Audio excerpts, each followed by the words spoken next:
Hello, hello. On May the 9th, Crosby, Stills, Nash, and Young will be here. And now, if you will, thank you for being so patient. Nice round of applause for Led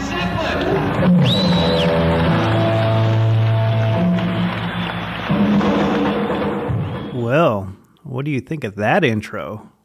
That concert is currently unreleased for the moment. It is from the Met Center, Bloomington, Minnesota, from April 12th, 1970. You are listening to episode 7, by the way. My name is Mark McFall, and you are listening to All Things Led Zeppelin, the Zepfan podcast. Thank you for joining me. As the intro introduced, that is an unreleased concert. We do have the taper here with us today. So before we talk to him, a few things first. I just want to say thank you, everybody. Thank you for the great feedback on the podcast. It seems like a lot of people are really enjoying listening to this podcast as much as I enjoy doing it. This is a work in progress for me. I've never done podcasts or recording or any of this stuff before, so it's very exciting for me to dive into the Zeppelin community and talk to everybody and get to know everyone. And we have a lot of great interviews coming up, so definitely subscribe to the podcast if you can. Also, if you want to listen to previous podcasts, you could go to Apple Podcast. You could go to Spotify. Just search Zepfan or All Things Led Zeppelin, or just search Led Zeppelin. And it'll bring it up. Listen to it. If you don't mind, give it a review, give it a rating. It's always greatly appreciated.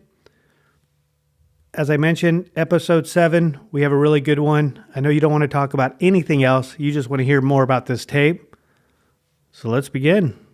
Joining me today will be Michael Gillespie. Michael was the chief engineer in the 70s for the Canadian rock station CKY 92.1 FM. During this time, Michael, of course, was able to witness several live bands, and one live band in particular he was able to record. And that, my friends, is Led Zeppelin live at the Met Center, April 12th, 1970.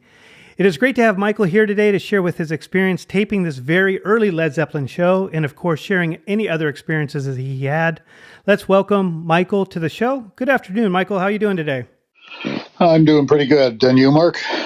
So far, so good. So I want to first thank you for joining me today. I find it very fascinating to talk to someone like yourself. One, because you saw Led Zeppelin at such an early stage of their career, and a lot of us didn't have that opportunity. If you know, Led Zeppelin only toured up to 1977, so a lot of us were waiting to see them in 1980, which unfortunately didn't happen. So I find that very fascinating to have this conversation with you, one, because you saw them at this early stage, and of course, you taped them. So thank you so much for joining me. But before diving into the Led Zeppelin aspect of your life, can you give me a little background of who you are and where you're from?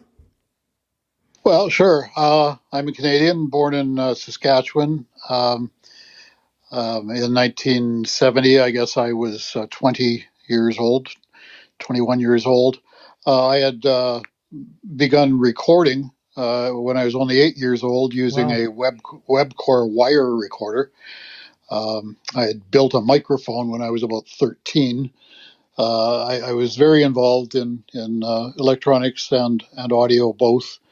At some stage in my high school, my friends were joining bands, and they all got girlfriends, and I thought that was pretty cool. So I thought if I could play an instrument, maybe I could get a girlfriend too. But I discovered I only had 4 fingers, so I decided bass was my instrument. There you go. Right. Discovered really quickly as a bass player, I made a much better manager. I got the girl in the end, and that's what it comes down to, right? Any way you can. That's about it. But I was able to pick apart bass tracks. You know, I could figure out a John Entwistle bass track. I sure as heck couldn't play it. Right. So I was often instructing our bass players, you know, in what the notes were. But it managed to go okay. I ended up managing several bands. Some of them were hit makers here in Canada. One had a hit across North America. But in the process, going through my university in electronics, computer science, I fell back into my electronics and And that very year, 1970, that we're talking about, I had joined CKY as the engineer straight out of university. Oh, very cool. Managing bands. I mean, what's that like, and what bands have you managed? Well, most were local Canadian bands. The one that some U.S. People might remember was Sugar and Spice. We had a track called "Cruel War" in January of '69 that hit #1 in Canada. I don't remember what it did in the States. Earlier than that, I had a band, Love Circle. We had Canadian top 10 hits. Most of the original recording done for my bands, I actually did. Oh, cool. You might know the name Randy Bachman, who's the guitar player for the Guess Who. He wrote the earliest tracks for Sugar and Spice, and I recorded them. He produced it and I recorded it. So I'd been doing a lot of band recording up to that point. Not so much live bands, but in the studios that we had of the day. And so I actually became, as I got into my career at CKY, I met and knew quite a number of record executives, and they knew my recording skills. And oddly, I became well known for my tape editing capabilities. And RCA Records approached me one day and said, "We've got this live album live at the Paramount with the Guess Who." Wow. And it was the only time that band ever did those particular recordings. And the guy said, we think we've got a possible hit called "Running Back to Saskatoon" on that album. But it's 3.5 minutes long. Could you help us and make it into a radio length track? Get it down to 2 minutes. And I love did that size. That's so funny. I did that. I created the single hit. They never ever recorded it again. So if you ever hear the single version, I did that. The guy came back a few months later and said, "I got another one." He said, "Procol Harum with the Edmonton Symphony in Edmonton." And so I cut Conquistador down from album length to single length and made that a single hit. And the third one that was of note, my mind has just gone completely blank. Oh, well. It'll come to you. No. That happens at my age. Right. But so dealing with tape and recording and that sort of thing was second nature to me. And although recording things wasn't any part of my career in broadcasting, I was the director of engineering for the radio station. I did do the odd shift in FM and a couple in AM on certain occasions, but I quite often dragged a tape machine with me when I went to concerts and that sort of thing. So what other bands have you recorded? Oh, multiple. God, I can't think of a single noticeable one back in those days. So the idea is every time you went to a concert, you bring along your recorder, is what it sounds like. Well, if it was anything significant, oh man, one of the biggest British bands ever suddenly appeared here, and they had a joystick and they swung the sound in the auditorium, front around the sides, the back, and back again, and we ended up bringing them back into the radio station on our underground rock evening program, and I accused them of being gimmicky. But no, that wasn't the focus. When Led Zeppelin first came out, I was quite taken with their stuff, and again through the record reps and so forth that I said I'd like to hear that. So they made a couple phone calls and got me a ticket, and off I went. Very good. And you brought your recorder with you. And then let's talk a little bit about the recorder. What kind of equipment did you use to record it? Well, I took with me, it was a Philips cassette deck. Philips invented the cassette deck, and in those days it was one of the earliest. It was a fairly sizable unit. 2205 comes to my mind as a model number, but I wouldn't swear to that. Yeah. The biggest concern I had was recording length, and so I had taken a pocket full of fresh, brand new cassettes, and I wasn't sure. While I had the agreement of the company and the band effectively to do the recording, um, I'd had recordings destroyed in the past by having people around me, yelling and screeching and obscenities and that kind of thing. So I didn't want to attract attention to myself, and I wanted to make it as good as I possibly could. So I took a couple of brand newly designed and available Sony Electret condenser microphones. Oh, nice. They were actually battery operated. They had a little, almost like a hearing aid battery in the microphone itself. And when I got to the gig, I arrived in a loose jacket. It was late spring, relatively nice weather, so I wasn't overdressed or underdressed, but it allowed me to put the cassette deck on a strap around my neck under my jacket, and it was a front load or top load, I guess. Right. The broad side opened out, so if I unzipped my jacket, I could pop the door open right beneath my chin, swap cassettes and carry on. The microphones I ran up my sleeves. I had a long sleeve jacket, and I held them between my little finger and my thumb, one in each hand over my head, forming a peace signal with my other remaining fingers. Are you serious? And I held those above my head for the entire concert. Oh my gosh! So nobody knew, unless they inspected the bulge in my jacket, that I had a tape machine, and nobody could see the tiny little microphones in my fingertips. Yeah. And it gave me the opportunity to get the microphones above the heads of the people around me. That's a great idea. And those are the sorts of things I learned over time, doing this sort of thing. But I didn't want to be harassed by people yelling at me or, and so forth. So, I was trying to be incognito in that sense. Sure. And the biggest issue when you're recording that kind of thing, most people these days don't grasp what sound systems in bands were like at that time.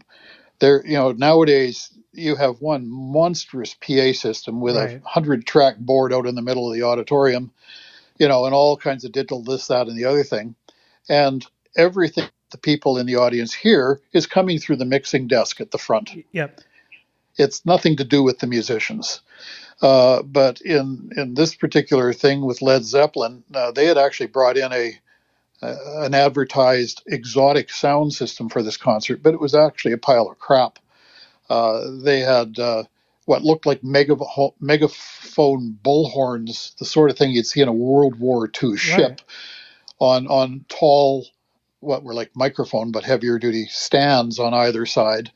And they only amplified the upper mid-range, and they had no frequency response to them. And so that's what Robert Plant used to get his voice out. That was his amplification. The rest of the band didn't have any amplification at all except their own amplifiers, each one with their individual amp. Nowadays everybody's got stage monitors, or they got in-ear monitors, and they got all that stuff. Well, in those days it wasn't. It was more like four guys in a bar. Yeah. So my challenge was to find a location where the crowd noise wasn't so high, but I also got a good balance of the bass amp and the guitar amp and the sound system being used for the organ, which, as I recall, was probably just Leslie speakers. I don't remember any, Marshall amp or anything like that in use with the organ.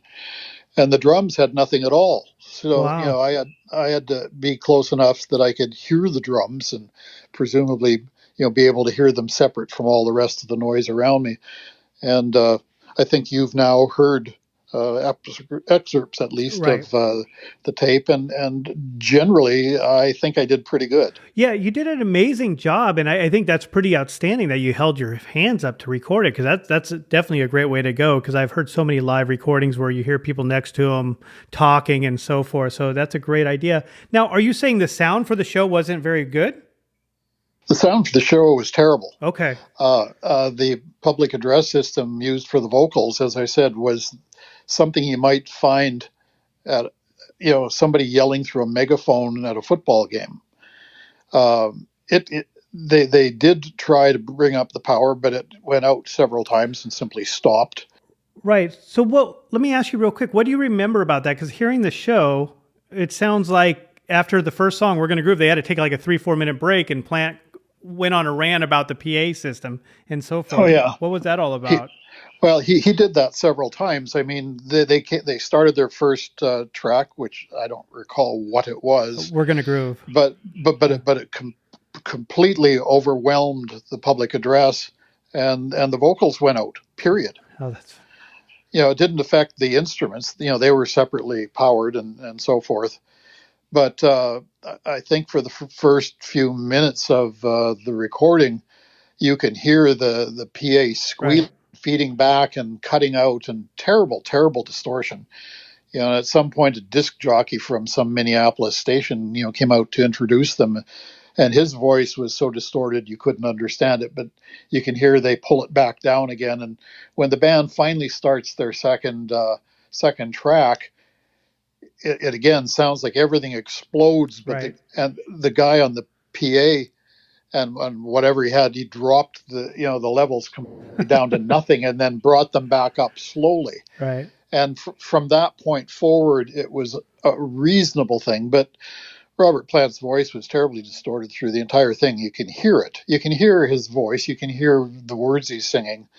But it's got this terrible tearing, sound behind it of the PA simply overloading. 1, 2. Let's get something nice. Can we get some nice? Is it going to go up again, Mr. Man in the Box? Right, now I've got to stand with a bloody mic in my hand all night. Nice microphone. These were last perfected in 1932. And it belongs to Harry McHugh. I've got 2 inches of my lead on it. We're super cool.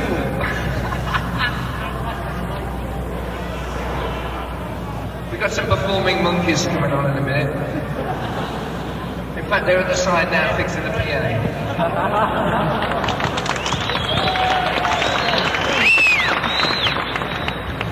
All that we're as straight as a die.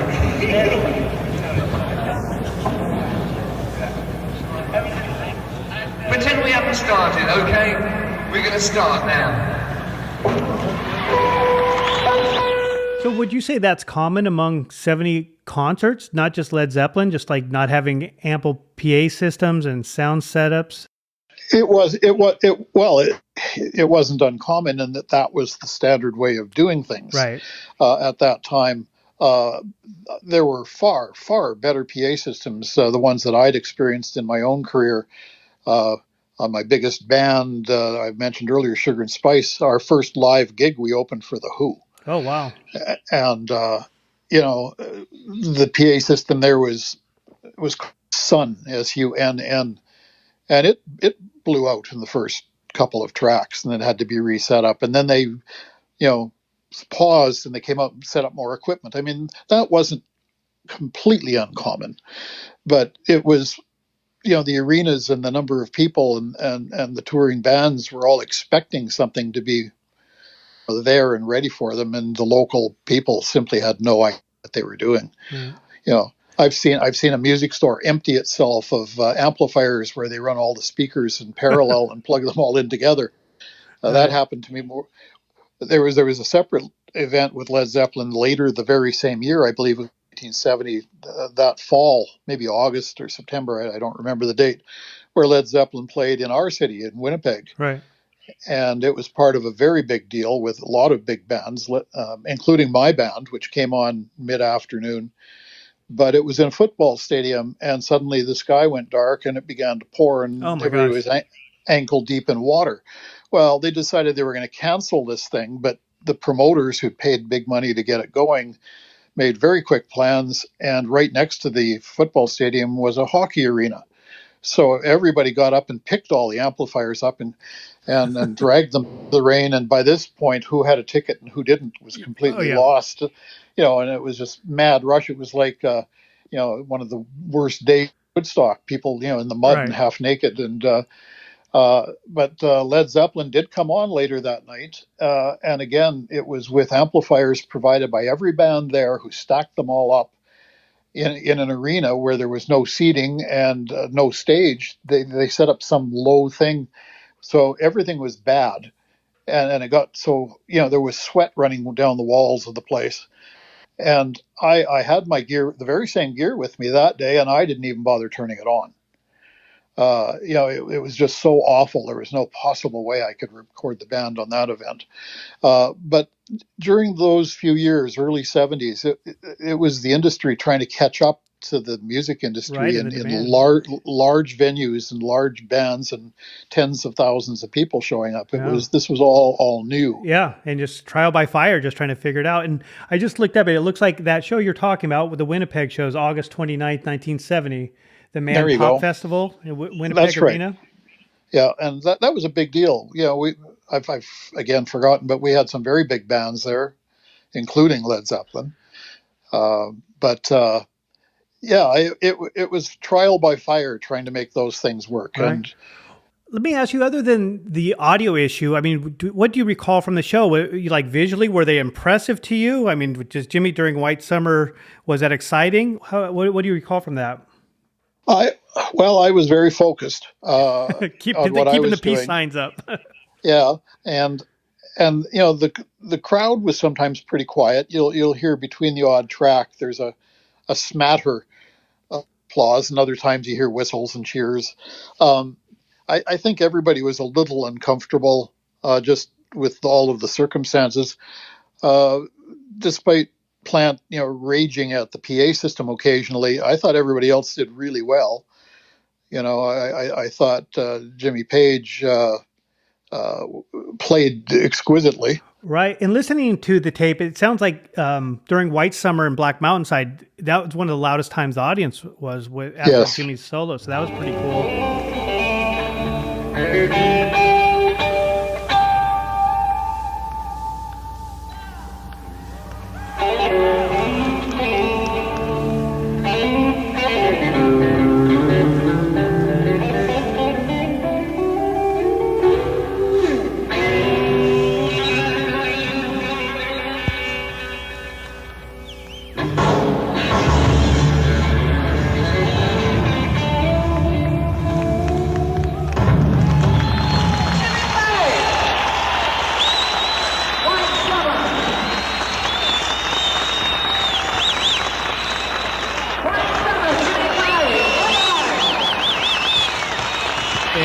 Another thing I recall too, listening to it, is the beginning of What Is and What Should Never Be. They came out and had a miscue, and Page came up to the mic and apologized, like, sorry for what happened. And then of course Plant says something like, "We really are having a great time here. We want you to realize that."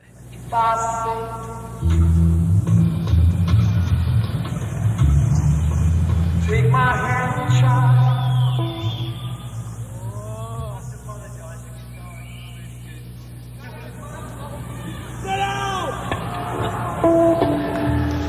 Give him the periscope.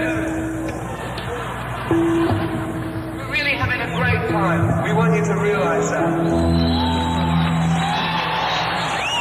You can't believe it. I really think that's what we're on about John Wayne. He could never have gone through so many hang-ups as this.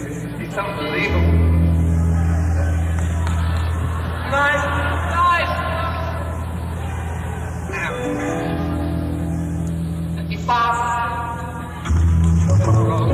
Mentions John Wayne not having these kind of troubles, so really interesting stuff. Yes.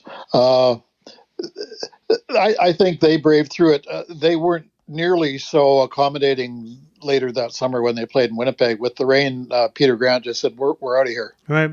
And one of the things I noticed about this show too, is at some of the shows, it's hard to say, but they usually do How Many More Times in between John Bonham's Moby Dick and then Whole Lot of Love. And at this show, they didn't do How Many More Times. And usually How Many More Times is a 20, 30-minute song where they do a lot of medleys and stuff. And that could be one of the reasons why they decided to cut it, is because of what they're experiencing at the show.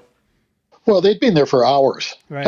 I mean, the Winnipeg was far, far worse. I mean, they were supposed to play late afternoon. They didn't play till after midnight. Yeah. In Bloomfield, they had a football event or an ice skating event or something just prior, and it was like 3 hours late starting just because they couldn't get the stage set up, and and so everything was running long. And I thought generally they were in pretty good spirits. Right. I thought they played well. Yeah. When I mentioned the early shows, that's the thing with Led Zeppelin. In this time during 69 and 70, they were just unstoppable regardless of what type of weather or monitors they're experiencing. When they played hard. So it's really exciting to hear this, especially being a brand new tape. Are these tapes still in existence, the cassettes? Well, for the longest time, they weren't. This all happened, as I say, in 1970. As it happened, our station and another station I had worked with across the street, an AM station, got permission from Warner, and we broadcast both the concert on both stations, on AM and on FM. Wow. So I just really quick, just to confirm, you're saying you broadcasted this show on the FM station? Yes. And on the AM station across the street, the AM rock station. Incredible. And you had permission? We did. Wow. Warner. It was the same guys, the Warner record people that I knew prior to going down, and we thought, well, this would be too cool. And they said, right. Well, let's figure it out. And what they asked us to do is they said a lot of the stuff is unrecorded material, right? And the band and the record company back wherever they were headquartered to that, they were very anxious that the tapes not get into the wild loose. And so they told us if we could, what would be the right word, if we could cause the material to not be commercially usable during our broadcast, that we were free to broadcast it. Interesting. And so what you'll hear, one of the announcers, and I don't remember the exact words, but it's, "You're listening to Led Zeppelin on CKY." And they would fade that up under Led Zeppelin playing and then back out again. And so occasionally you'll almost hear that. You'll say, "What was that?" Right. And that was their way of just making making it not commercially usable, or making it commercially unusable in their terms. Right. It was like putting a fingerprint, or a watermark on it. Oh, interesting. So, go ahead. And I was just going to say, it was done so at such a low level, you really don't notice it. Yeah. We met the condition of the record company, and yet it doesn't make it unlistenable. As I say, each time you hear it, you say, "Oh, did I hear it again?" Right.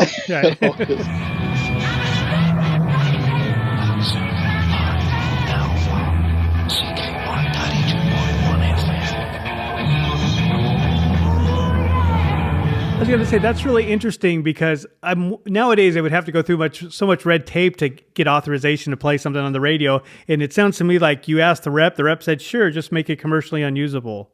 Is that how that went down? Yeah, more or less. They did talk. They did talk to head office. They didn't, put their own out on the table waiting to get chopped off. Yeah. But it worked. I mean, it doesn't take away. I mean, it's no worse than some of the crowd noise in the background. Right. Are you saying that the cassettes no longer exist, but this DJ version does, or I guess the radio version does?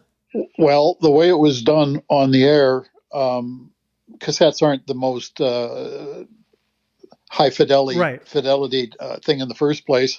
So when it was broadcast, it was literally 3 cassettes in the end that were broadcast directly on the air.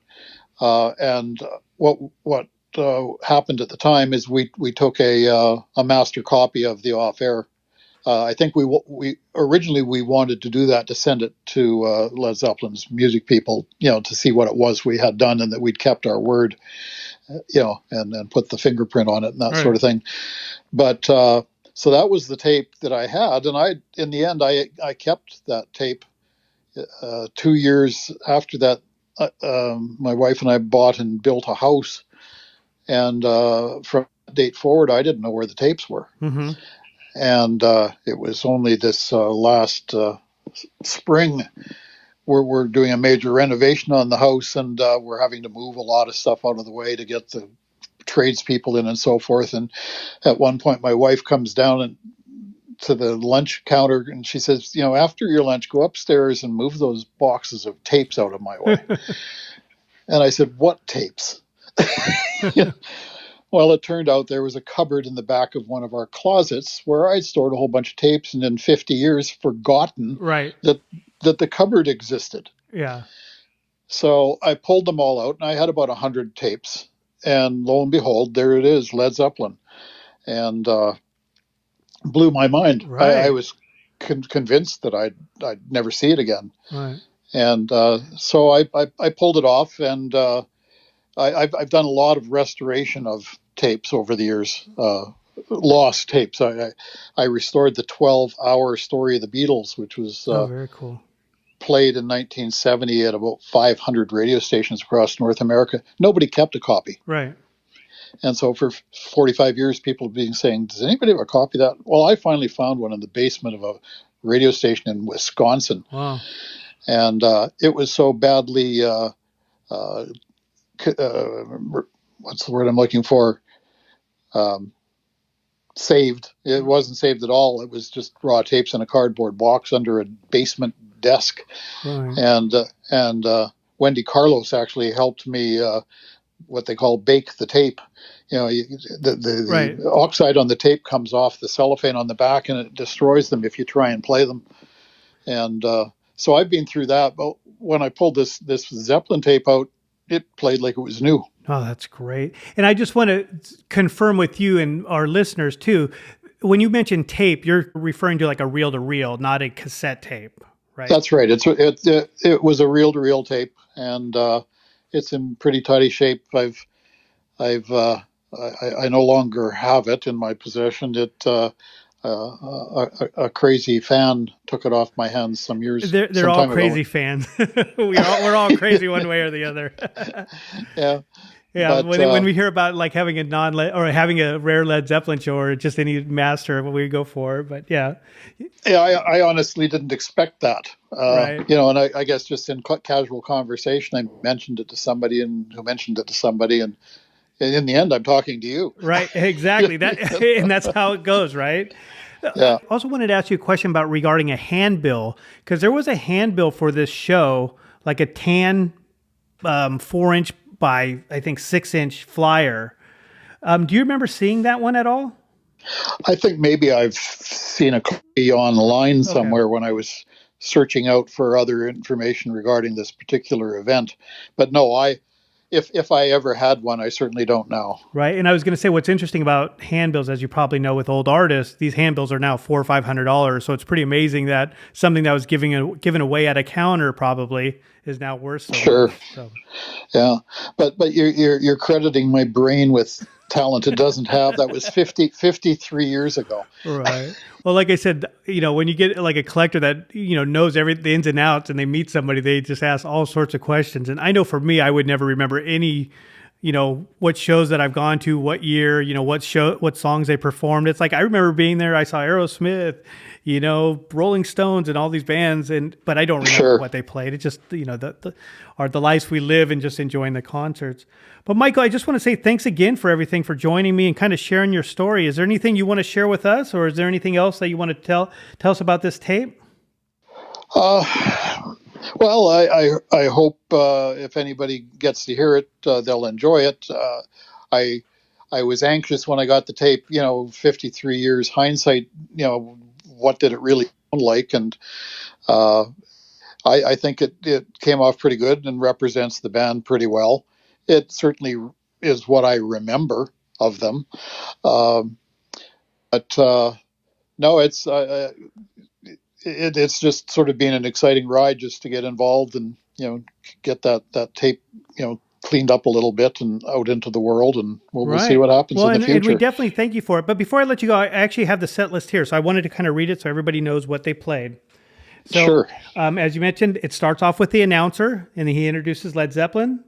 they go into We're Gonna Groove. At the end of We're Gonna Groove, that's where Plant kind of goes into about a 3-4 minute riff about the PA system, and they had to take a break. They went into Dazed and Confused, Heartbreaker, Bring It On Home, White Summer, and Black Mountainside. Since I've Been Loving You, at the very end of Since I've Been Loving You, the end does cut. The organ solo, Thank You. And as I talked about a little bit earlier, they did What Is and What Should Never Be. And they did the first couple seconds and then they stopped. Page apologizes. And then Plant went on another rant about the PA system. Then they finished the song. They did Moby Dick, Whole Lot of Love. And then they did Communication Breakdown, which is also cool because they didn't do Communication Breakdown that often around this time. And then it ends with the radio DJ talking about the show and thanking you for lending them the tape. And they actually made reference to the, what is it? How do I do it? I'm not a DJ, the CKY 92.1 FM. Right. So pretty interesting stuff. And thank you so much for making this come to life and just, saving it after so many years. Because I've met people that tape stuff or filmed them and they ended up just throwing it away. So it's great that you still have your archive collection of everything. Yeah, well, you're welcome. I enjoyed the conversation, and I hope anybody who hears it manages to enjoy it. All right, Michael. Well, super. It's been great talking to you. You enjoy the rest of your day, okay? You betcha. Okay, Thank you. Thanks. Bye. Led Zeppelin in concert in Minneapolis. We'd like to thank Mike Gillespie, our station engineer, for going down to Minneapolis and taping the Zeppelin concert under, I might mention, not the best of conditions, but he did a good job anyway. And we'd also like to thank Atco Warner Brothers Records. Well, that is it. Another show in the books. That was episode 7. I do want to say that Michael did call me right after the podcast and wanted to let me know that he was talking about the band Sugarloaf and one of the songs, and he couldn't remember the songs, which was the most famous song by this group, and he was referring to Green Eyed Lady. So that's a very popular song, and I'm sure a lot of you have heard that. So I just want to let you know that that was the song he was referring to. As far as this concert, as far as I know, it's still not circulated at the time of release of this podcast. But as you know, in the Zeppelin world, all that stuff can change. Other than that, hey, enjoy your day, enjoy your evening, grab a beverage, listen to some Zeppelin, and enjoy. Happy holidays. Bye-bye.